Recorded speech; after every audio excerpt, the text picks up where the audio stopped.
तोरणा किल्ल्यावर. या रायगडाने एक आनंद सोहळा पाहिला, नेत्रदीप सोहळा. तो सोहळा म्हणजे राजे छत्रपती शिवरायांचा शिवराज्याभिषेक 6 जून 1674 ला.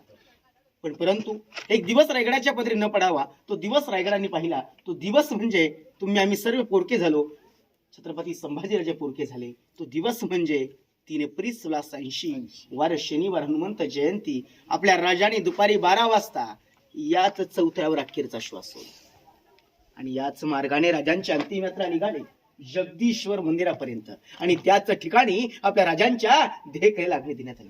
त्यांचे चुलत भाऊ साबाजी भोसले यांच्या हस्ते. अहो सांगायचं म्हटलं, मनासारखं धन, धनासारखा राजा आणि राजासारखी प्रजा होती. 50 वर्ष आयुष्य लाभलं. 50 वर्षात आपण स्वतःचं घर बांधत नाही.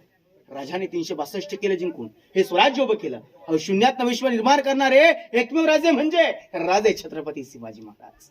शंभू राजाने देखील 9 वर्ष वास्तव या ठिकाणी केलं. अहो शंभू राजांचा इतिहास ऐकायचा म्हटलं ना, ज्या राजाच्या हाताची बोट कलम झाली हात पसर नाही तो. अहो गर्दन कलम झाली, गर्दन चुकवली नाही. ज्या डोळ्यांनी सह्याद्री पाहिली त्या डोळ्यामध्ये तप्त्या सलाई घुसवल्या गेल्या. जगदंबे जगदंबे नामस्करण करणारी जीप कलम झाली, पण धर्म स्वीकारला नाही. कारण देश धर्म पर मिटने वाला, अरे देश धर्म पर मिटने वाला वो शेर शिवा का छावा था. महापराक्रमी प्रतापी एकी शंभूराजा था. पुन्हा शंभूराजे होणं आहे का? छत्रपती शिवाजी महाराजांचं